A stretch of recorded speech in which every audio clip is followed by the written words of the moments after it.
Now we need to get a little bit smarter with somebody who you definitely know at this point in time, the great Carol Roth, two-time New York Times best-selling author. By the way, Carol has a newsletter now. Did you know that? carolroth.com/news. I know you already know Carol. I'm sure you're scrambling to sign up at the moment. Carol, all right, let's set aside all the ugliness here for a little bit and talk some economics. How we doing? Well, it depends on who we is, Jesse. If you happen to be an asset holder, if you're somebody who has a 401k or portfolio, maybe a home, you're probably doing well. The stock market continues to go up. Maybe you own some gold. That's been doing very well, too. Part of our economy and part of Americans are doing quite well. However, there is a big part of the middle class where your 401k isn't quite big enough, and you're still struggling with the continued pressure from the increases in cost of living. So it's what I call a K-shaped economy. If you think of the kind of the piece of the K, part of it's going up, and you're doing great, and the other part's on the decline. And we really need to right that ship for everyone. Yeah, that's actually, I probably should have told you this when I asked. That's one of the main reasons I wanted you to come on, is I keep getting these metrics from people who know places like Las Vegas. One of my buddies runs an RV dealership, and he's told me the middle-class RV, the $40,000 to $50,000 RV used to be the bread and butter. That was the one that always went. That's virtually disappeared. Now everything is either dirt cheap or mega expensive, which tells me middle-class people either aren't middle-class people or they don't have money to spend now. Yeah, no, it's a really great insight. We refer to that as the barbelling of the economy. So if you think about the barbell, everybody's crowding into one side or the other.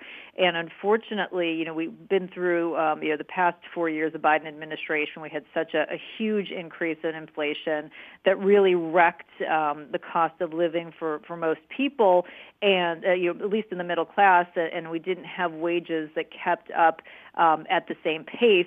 And obviously, we know the reported numbers are trash. That's been pretty obvious. You and I knew this a lot before it was reported, but now everybody else is on board. So we know that the actual cost of living is much higher than it is than has been projected out there. So it really is a big challenge. And then just some of the things that are basic, whether that's, you think about insurance, healthcare insurance, property taxes, car insurance, some of the things that are just basic that you need to live are continuing to go through the roof. So there's not a lot of additional money to go out and have that trip to Las Vegas, which, by the way, has gotten even crazier in terms of their expensiveness, or the RV. And so, again, that segment of the population is really struggling. And that's a big part of the reason that President Trump was reelected, because people wanted to see that pause in cost of living. And while we have seen the rise in prices continue to slow down, they are continuing to rise, and it's becoming a bigger and bigger challenge. Carol, can you help me understand? Again, we're talking to Carol Roth. You can sign up for her newsletter, carolroth.com/news. Carol, can you help me understand the insurance thing? Because I'll tell you, it's been eye-popping for Ab and I, especially since the oldest got his car insurance. We had to get car insurance for him. But beyond that, home insurance, the insurance costs are numbers that I never thought I'd see in my life. What's going on?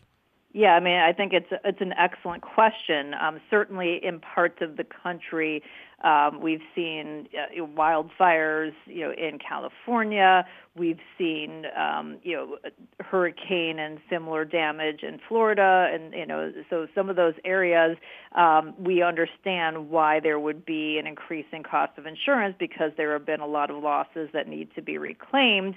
Other parts of the country, I think it's a bit of a head scratcher, and it's an industry that historically has done really well. There's a real reason why Warren Buffett's Berkshire Hathaway is heavily invested in all different sorts of insurance companies, and that has been some of his best performing investments over the course of his career. So there is a bit of a disconnect in terms of the way insurance is brought to market and the benefits that it's providing, so much so where people are actually getting priced out of having insurance. Certain areas, obviously, you can't do that with your car, but in places, where there's really high insurance for homes, I know a lot of people who are just opting out and saying, we're going to take the chance, and we've seen what happens on the other side of that. So it's another really big challenge among many that we face in the economy. Carol, how do we get the middle class rolling again? What's the solution right now? Because when I look at the government level of spending and the fact that things are so expensive, I don't want to be Debbie Downer. It seems a little hopeless. I don't want that. I want the middle class back. How do we do that? Yeah, I think that you have to figure out a way to make ownership, more accessible to the middle class, whether that's home ownership, stocks. That means, taking down the general cost of living. Some of that is paring back government, state, local, and eventually federal, which I think, as you know, is a difficult task. But I think there are some other things that could be done out of the box. One of the things that I've been a proponent for, and been talking about more recently is like something on the home front. We know we have a two-tiered problem in that we have, expensive, not historically, but, over the last 15 to 20 years, the expensive cost of financing a home. And we know that home costs themselves are increasing. Well, to address the huge financing cost, one of the things that could be done is for there to be a movement to make more loans assumable. If you're a veteran like you are, Jesse, you may know that a lot of those loans tend to be assumable, but that's not the case for the majority of home loans out there. So imagine if somebody has a very attractive interest rate and a new buyer, assuming they're qualified, because obviously we wouldn't want to do this for a non-qualified buyer, but if they're qualified, could assume that 2.5 or 3 or 3.5% interest rate, and then maybe for the part that's paid down, to make sure that the banks are whole and on board, that you could say, okay, part of the requirement is then you have to take out your new loan for that bank. So even overall, if, on a blended basis, the mortgage then comes out to 4%, well, that's a heck of a lot more affordable, than the close to 6% that it's at now, and in some days over 6%. So I think there are some creative things that could be done in order to look at, each different sector of the economy and say, okay, what can we do to make this more affordable? And I think that they're going to have to reach outside the box to do that. There is not a day goes by when I hear you talk about getting rates down to 6% that I don't thank God on high that I'm paying 2.65, because I don't know that anyone's paying those numbers again, Carol. Yeah, no, I think the only way that happens again is if there's massive intervention to make that happen.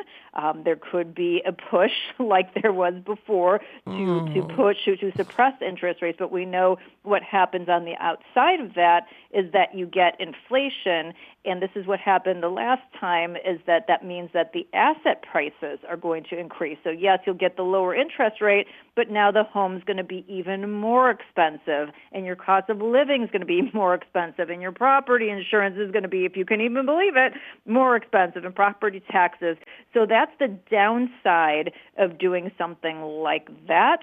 So I think when we look at entrepreneurial ideas, they have to be vetted on a 360 basis, because if you're not looking at all sides of the issue, it may sound great in theory, but the devil might be in the details. CarolRoth.com/news for her newsletter. Thank you, ma'am. I appreciate you.